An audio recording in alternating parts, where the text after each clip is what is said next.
सो ये कहानी दिवांश और उसके कॉलेज के दोस्तों की है। 12th के बाद अपनी इंजीनियरिंग करने के लिए दिवांश पूना चला गया, जहाँ पे उनका एक छोटा सा फ्रेंड सर्कल बन गया। उसके फ्रेंड सर्कल में लगभग सब लोग हॉस्टल से थे, जैसे दिवांश खुद भी था। जैसे कि दिवांश भी नासिक से आता था, वैसे ही सारे दोस्त दूसरे सिटीज से आते थे। ये सब लोग मतलब एक ही क्लास में थे और ऊपर से हॉस्टल में भी थे, तो इसलिए इनकी दोस्ती और गहरी हो गई। अब इनका पूरा फ्रेंड सर्कल देखा जाए तो उसमें सब लोग ऐसे बैकग्राउंड से आते थे जहाँ पे फैमिलीज बहुत कंजर्वेटिव है, मतलब बाहर जाने नहीं देना या फिर दबा के रखना। तो इधर हॉस्टल में आने के बाद इन लोगों ने डिसाइड किया था कि अभी अपनी लाइफ फुल जिएंगे जब तक कॉलेज कंप्लीट नहीं होता। फुल मौज मस्ती करेंगे, सब कुछ करेंगे। अब ये दिवांश के फ्रेंड सर्कल में कुल 5-6 लोग थे, जैसे कि दिवांश खुद, ऋषभ, कुछ लड़कियाँ भी थी जैसे कि निधि, काजल, अनुष्का, फिर अविनाश, मयंक, राज। अब ये दिवांश ने मुझे इन सब के बारे में बताया तो मैं आपको बता रहा हूँ, और भी कोई होगा तो मुझे पता नहीं। ये सब लोग एक ही क्लास में थे, इसलिए इनकी दोस्ती और गहरी हो गई। फर्स्ट ईयर में इन सब लोगों का ये ग्रुप बन चुका था। ये साथ में घूमते थे, साथ में मस्ती करते थे, हर चीज़ साथ में करते थे, मूवी देखने जाना। वैसे ही फिर अभी मस्ती करते करते इनका टाइम कट रहा था। फर्स्ट ईयर से सेकेंड ईयर पहुँच गए, सेकेंड ईयर से थर्ड ईयर। अब थर्ड ईयर में इनका 5th सेमेस्टर आ रहा था पास में ही।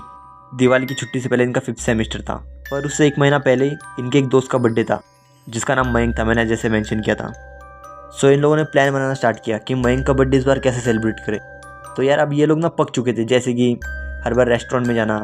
तो इन लोगों ने इस बार कुछ अलग प्लान बनाया। अब वो टाइम पे कैसा है, थोड़ा बारिश का भी मौसम था, तो ये लोगों ने प्लान बनाया कहीं बाहर झरने के पास जाते हैं या फिर किसी तालाब के पास बड़े से, उधर बिरयानी बनाएंगे, मतलब जो भी इनका प्लान था। हर कॉलेज का ग्रुप ऐसा कुछ ना कुछ ट्राई करता ही रहता है। सो ये लोगों ने भी एक गाँव ढूंढा सिटी से पास में इनके कॉलेज के, जहाँ पे बहुत से बंदे जाते ही है इनके कॉलेज के, मतलब पॉपुलर विलेज था वो, वहाँ पे झरना था। तो ये लोगों ने डिसाइड कर लिया इस बार ये उसी झरने के पास अपना बिरयानी बनाएंगे, जो भी इनका है, मयंक का बर्थडे सेलिब्रेट करेंगे। अब ये सब लोग वहाँ पे लोकेशन पे पहुँच गए। अब मैं ना आपको एक बार और अच्छे से इनके नाम बताता हूँ, इनके ग्रुप में कौन कौन था। दिवांश था, ऋषभ था, निधि थी, काजल थी, अनुष्का थी, अविनाश था, मयंक थी और राज था। ठीक है। अब इनमें जो अविनाश था ना, ये थोड़ा पियक्कड़ टाइप का था। ये बहुत नशे नुशे करने लग गया था जब से ये हॉस्टल में आया था। सो अब ये लोग लोकेशन पे पहुंच गए और कुछ देर बाद ये अविनाश ने अपने बैग से बियर की बोतलें निकाल दी। अब ये देख के सब गुस्सा हो गए, सब उसको अभी चिल्लाने लग गए। और यार देखो यार, अब मैं आपको बताऊं, अब ऐसी सिचुएशन में सब हर कोई पिघल जाता है, तो सबके मन में कहीं ना कहीं तो पीने का था ही, क्योंकि यार सब थोड़ा थोड़ा कंज्यूम करते थे। फिर उन्होंने बोला चलो कोई ना, लाया तो लाया, करते ही है। लेकिन दिवांश और ऋषभ ये दो सबसे शरीफ थे, तो इन लोगों ने तो साफ साफ मना कर दिया कि भाई ये तो नहीं ट्राई करने वाले, इनसे दूर ही रहो। ऊपर से जो निधि थी वो हॉस्टल में नहीं रहती थी, उसका ये होम टाउन था पुणे, तो वो अपने पेरेंट्स के साथ रहती थी, तो उसने भी साफ साफ मना कर दिया पीने। अब ये बचे 5 जन, काजल, अनुष्का, अविनाश, मयंक और राज। ये तो फुल भंड हो गए पी के। ये अविनाश जबरदस्ती पंगे कर रहा है, उधर जो और भी लोग आए थे जबरदस्ती उनको गाली दे रहे हैं। बाकी के तो भी थोड़े होश में थे, लेकिन ये राज, इसको इतनी पीने की आदत नहीं थी, लेकिन ये उस दिन बहुत ज़्यादा पी गया। ये पूरा आउट ऑफ कंट्रोल हो गया था। जो लोगों ने ड्रिंक नहीं किया था, इनसे ये लोग कंट्रोल नहीं हो पा रहे एकदम, इनका दिमाग खराब कर दिया इन लोगों ने। अब ये अविनाश दूसरे लोगों को गाली दे रहा है, तो अब ये राज भी थोड़ी चुप बैठने वाला था, उसको देख के इसको भी जोश आ रहा है। ये भी दूसरी साइड किसी को ना देख, पता नहीं, बस ऐसी गाली दे रहा है हवा में। वहाँ पे एक छोटा सा पेड़ था, उसके नीचे एक पत्थर रखा था, जिसको मतलब कुछ ऐसे भगवान जैसे नहीं रहता क्या, कलर नहीं करते क्या, वैसा कोई तो पत्थर था, उसको जाके ये गाली दे रहा है। ये दिवांश अविनाश को पकड़ने में लगा हुआ है, तो ये राज इधर अपना दूसरा ही चल रहा है। तो इधर से राज चिल्ला रहा है जोर जोर से, तो ऋषभ उसे पकड़ने जा रहा है, तो वो गुस्से में और जोर से गाली दे रहा है, और उसने वहाँ पे टॉयलेट भी कर दी, ऊपर से और गाली दे रहा है। मतलब नशा उसके पूरे सर पे चढ़ गया था। उसने ऋषभ पे टॉयलेट करने की कोशिश की, लेकिन वो संभाल नहीं पा रहा। अब इनको कैसे तो भी बहुत मुश्किल से शांत किया, बहुत मुश्किल से, लेकिन तब तक ये लोगों ने पूरा सत्यानाश कर दिया था। ये अविनाश ने बिरयानी के भगोने को लात मार दी, पूरी बिरयानी फैला दी वहाँ पे, सब बर्बाद। सब लोग गुस्से में इतने पागल हो गए थे ये राज और अविनाश पे। मतलब यार सबको इतनी भूख लग रही थी, लेकिन इन लोगों ने जो हरकत की ना, सबका इन लोगों को पीटने का मन कर रहा था, लेकिन इन लोगों ने कैसे तो भी कंट्रोल कर लिया। लेकिन अब क्या कर सकते थे, इन लोगों ने पूरा माहौल ख़राब कर लिया। अब तुम लोग सोच रहे होगे ये बाकी लोगों ने कुछ हल्ला नहीं किया क्या? यार ये लोगों ने थोड़ी थोड़ी पी थी, इनको पता था, लेकिन ये दोनों बंडी आउट ऑफ कंट्रोल हो गए, इन लोगों ने सोचा ही नहीं उसके बारे में कुछ। फिर अब सब लोगों ने डिसाइड किया चलो अब जो हो गया वो हो गया है, कैसे तो भी ये दोनों को अभी कैसे तो भी घर लेके जाते हैं। तो इनको कैसे तो भी घर पे लेके चले गए अपने गाड़ी पे। ये लोग 3-4 बाइक और स्कूटीज लाए थे, तो कैसे तो भी बीच में बिठा के लेके चले गए।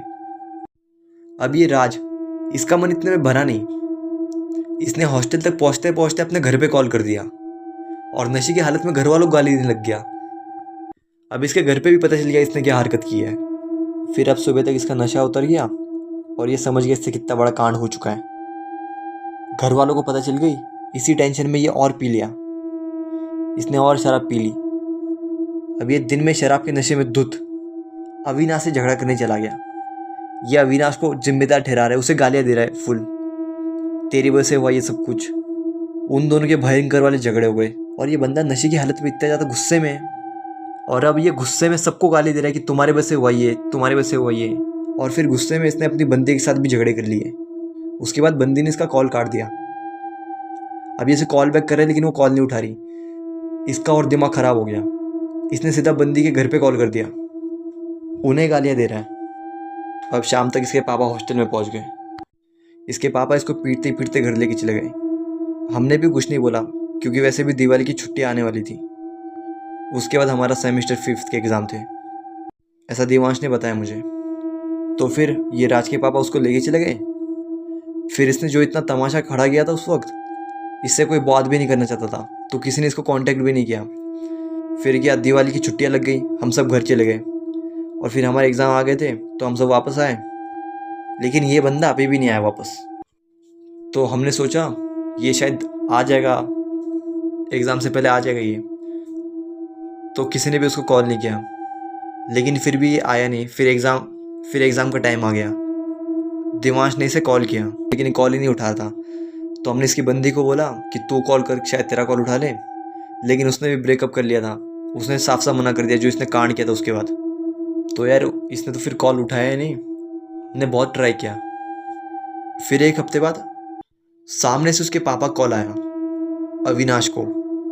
उसके पापा सीधा अविनाश को कॉल करते गालियाँ देने लग गए, नाश कर दिया तुमने मेरे बेटे का, ऐसा वैसा, मैं तुम्हें बर्बाद कर दूंगा। तो अविनाश ने ये बात पूरे ग्रुप में बताई तो हम सब समझ गए ये कहीं दारू तो नहीं पीने लग गया बहुत ज़्यादा। फिर ये सब लोगों ने राज के भाई का कांटेक्ट निकाला और फिर ये लोगों ने राज के भैया का कॉल ट्राई किया, उन्होंने भी कुछ कॉल नहीं उठाया। अब इन कितने ट्राई करने के बाद थक हार के परेशान ये लोगों ने भी कोशिश छोड़ दी। लेकिन फिर कुछ दिन बाद सामने से राज के भाई का फ़ोन आया। कॉल उठाते राज के भैया ने सबसे पहले पूछ लिया, तुम लोगों को पता है उधर क्या हुआ था? तो इन लोगों ने सब कुछ बता दिया वहाँ पे क्या क्या हुआ था। फिर उन्होंने पूछा, इसके अलावा क्या हुआ था तुम्हें पता है? तो ये लोगों ने बोला, नहीं भैया बस इतना ही होता और कुछ नहीं हुआ था। तब राज के भैया ने जो बातें बताई ना, वो सुन के इनका तो क्या आपके भी होश उड़ जाएंगे। राज के भाई ने बताया जिस दिन राज के पापा उसे हॉस्टल से लेके गए उसे बहुत पीटा और उसे बहुत सुनाया और फिर उसे बात करना भी बंद कर दिया। और इस चीज़ से लेकर राज ने भी फिर किसी से बात नहीं करी। तो फिर 2 दिन तक तो ऐसे चलता रहा, राज अपने कमरे से बाहर नहीं आ रहा। लेकिन वो कहते हैं ना, चाहे तुम कितनी भी बड़ी गलती कर दो माँ बाप तुम्हें माफ़ कर ही देते हैं। तो राज के पापा ने डिसाइड किया कि वो राज से बात करेंगे। तो वो उससे बात करने उसके कमरे में चले गए। उस वक्त राज सोया हुआ था तो वो उसे आवाज़ मार रहे थे उठाने के लिए, लेकिन वो सुन ही नहीं रहा था। तो जब उन्होंने जाके उसे हिलाया तो उन्हें पता चला राज को बहुत तेज बुखार हो चुका था, उसका शरीर एकदम तप रहा था। अब राज के ऐसी हालत देख के राज के पापा को इतना बुरा लगा, वो सोचने लगे कि उन्होंने ज़्यादा तो नहीं कर दिया। तो उन्होंने राज को हॉस्पिटल ले जाने का डिसाइड किया। लेकिन राज की हालत इतनी बुरी थी कि राज मान ही नहीं रहा था हॉस्पिटल जाने के लिए, वो अपने बिस्तर से हिलना भी नहीं चाहता था। तो फिर उसकी ऐसी हालत देख के उन लोगों ने भी डिसाइड किया आज के दिन इसे घर पे आराम करने देते, इसको कल सुबह लेके जाएंगे। तब तक इन लोगों ने अपने पास के मेडिकल से मेडिसिन लाई थी और वही दे रहे थे उसे। अब शाम हो गई, पूरा फैमिली अपना रात का खाना खा रहा है, लेकिन राज अपने कमरे में ही था। लेकिन उतने में ही राज के कमरे से बहुत जोर से चिल्लाने की आवाज़ आई। आवाज़ सुनते ही सब लोग दौड़ दौड़ के उसके कमरे की ओर गए। इन लोगों ने देखा राज चिल्ला रहा है बहुत जोर जोर से। उसकी मम्मी ने राज को जाके पकड़ा, वो उसे शांत करा रही, क्या हुआ बेटा, क्या हुआ बेटा। तब राज चिल्लाते हुए बता रहा है वो अपनी लोअर बॉडी हिला नहीं पा रहा, लोअर बॉडी हिला नहीं पा रहा। और जैसे ही राज के पापा ने उसके पैरों को हाथ लगाया, वो हैरान हो गए। उसका लोअर बॉडी पूरा सुन्न पड़ गया था, एकदम ठंडा, लेकिन ऊपर का बॉडी एकदम गर्म। उन लोगों ने तुरंत डॉक्टर को बुलाया और 1-2 घंटे बाद डॉक्टर ने टेस्ट करके बताया ये शायद पैरालाइज हो चुका है। ये सुनते ही पूरे परिवार को झटका सा लग गया। अब राज के पापा अपने आप को दोषी ठहरा रहे हैं। उन्हें लग रहा है ये सब कुछ उनकी वजह से हुआ। उन्होंने राज को ज़्यादा डांट दिया, शायद इसीलिए उसकी ऐसी हालत हो गई। यहाँ तक तो चलो ठीक था, लेकिन अब आगे जो होने वाला है ना, वो सुन के शायद आप यकीन नहीं कर पाओगे। अब इन्हें बस सुबह का इंतज़ार था, कैसे तो भी जल्दी से सुबह हो जाए और राज को हॉस्पिटल में एडमिट कर दे। तो फिर रात में राज को कोई तो मेडिसिन दिया और उसको सुला दिया। अब मम्मी और पापा दोनों ही राज के बगल में उधर ही सो गए। लेकिन अब रात में अचानक से 2-3 बजे के आसपास राज के पापा की आँख खुल गई। तो उन्होंने देखा राज उसके बिस्तर पर नहीं है। उन्होंने तुरंत मम्मी जी को उठाया। उन्होंने पूरा घर छान मारा, लेकिन राज कहीं पे भी नहीं था। वो दौड़े दौड़े घर के बाहर गए तो सरप्राइजली उनका गेट भी खुला था। इसका मतलब राज घर से बाहर जा चुका है। अब वो राज को आधी रात ढूंढने निकले सड़कों पे, लेकिन उन्हें सुबह तक राज नहीं मिला।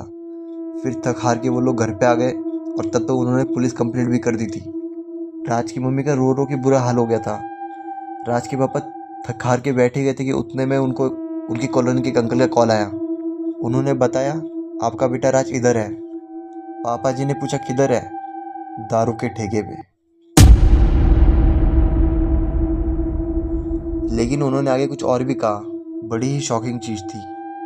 उन्होंने कहा ये इधर दारू के ठेके पे है तो सही, लेकिन ये हिल नहीं पा रहा और अब ये इधर बेहोश पड़ा है।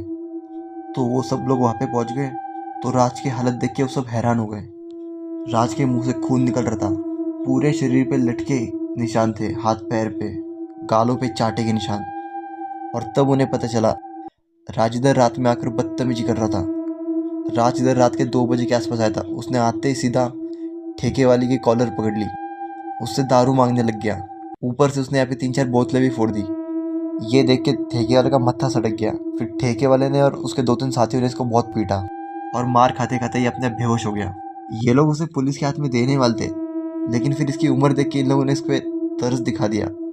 फिर वो ठेकेदार ने राज के पापा से उनकी सारी बोतलों का खर्चा भी ले लिया। फिर उसके बाद जैसे उन लोगों ने राज को होश मिलाया, सरप्राइजिंगली राज फिर से पैरालाइज हो चुका था। वो अभी भी अपने पैर बिल्कुल नहीं हिला पा रहा। पहले तो उसके पापा को लगा कि ये नाटक कर रहा है, तो वो उसे पीटने लगे, लेकिन कुछ देर बाद वो समझ गए ये सच में अपने पैर नहीं हिला पा रहा। फिर वहाँ पे जो इनके कॉलोनी के अंकल थे, वो समझ गए कुछ ना कुछ तो गड़बड़ ज़रूर है। उन्होंने राज के पापा को पकड़ लिया और उन्हें समझाने लग गए कि राज के साथ कोई दिक्कत हो चुकी है, इसके साथ कुछ अलग ही हो चुका है। फिर उन्होंने एक बाबा जी को कॉल लगाया और उनकी बात राज के पापा से कराई। पहले तो राज के पापा ने बाबा जी पे यकीन करने से साफ साफ मना कर दिया। फिर कॉलोनी के अंकल ने इतना समझाया, फिर भी वो मान ही नहीं रहे थे। उनका कहना था वो सीधा हॉस्पिटल लेके जाएंगे। लेकिन यार राज की मम्मी को कहीं ना कहीं यकीन था, तो उन्होंने अपने पति को कैसे ना कैसे मना ही लिया। फिर क्या, ये सब लोगों ने सीधा राज को उठाया और बाबा जी के पास पहुंच गए। जैसे ये सब बाबा जी के दरबार में पहुंचे, बाबा जी ने दूर से बोल दिया ये अकेला नहीं आया है, अपने साथ किसी और को भी लेके आया है और बहुत ही बुरी शक्ति को लेके आया है। पहले तो राज के पापा का यही रिएक्शन था, ये क्या बकवास कर रहे हैं। उन्हें बाबा जी पे अभी भी विश्वास नहीं था। लेकिन मेरे बाबा जी ने राज को अपने सामने बिठाया। उन्होंने सीधा राज से पूछा क्यों आया है तू इसके साथ, क्या चाहता है? राज ने कोई जवाब नहीं दिया। तो बाबा जी ने फिर से पूछा क्यों आया है तू इसके साथ? फिर सामने से अचानक से जवाब आता है तेरी औकात है मुझसे पूछने की? अब मैं तुझे बताऊंगा मैं क्यों आया हूँ। तेरे से 3600 को मैंने सिखाया है। और एकदम गंदी गंदी गाली देने लग गया राज। और फिर राज बोल रहा है बताओ तुझे तेरा चिट्ठा, क्या क्या कांड किए तूने बताओ? तेरी औकात है मुझे पकड़ने की, तेरी औकात है मुझसे पूछताछ करने की। ये सुनते ही सब शौक हो गए, लेकिन बाबा जी को पहले से ही पता था। फिर बाबा जी ने जवाब दिया तू जो भी होगा मुझे फ़र्क नहीं पड़ता, तुझसे प्यार से पूछ रहा हूँ कौन है तू और तू क्या चाहता है। फिर सामने से जवाब आता है जो उखाड़ना है उखाड़ने, नहीं बता रहा। फिर बाबा जी बोले तू ऐसे नहीं मानेगा, अभी तुझे बताता हूँ। फिर बाबा जी ने अपने एक शिष्य से भस्म मंगाया और जैसे ही बाबा जी ने भस्म राज के सर पे लगाया, राज जोर से चिल्लाने लग गया, एकदम जोर से चीख रहा है, चिल्ला रहा है, बताता हूँ मैं कौन हूँ। फिर बाबा जी रुक गए, चल बता। तो वो बोला, इसने मेरा अपमान किया है, मैं सिर्फ बदला लेने आया हूँ। कैसा अपमान, कैसा बदला? फिर वो बोला, ये मुझे गाली दे रहा था और इसने मेरे स्थल पे मूता भी था। कब दी गाली? ये मेरे स्थान पर आया था पीकर और ये मुझे गालियाँ दे रहा था, फिर इसने मेरे स्थान पे मूता भी था।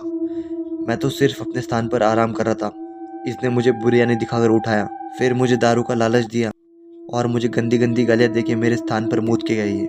मैं ऐसे कैसे छोड़ूं? फिर बाबा जी ने पूछा, तेरा स्थान कैसे वो?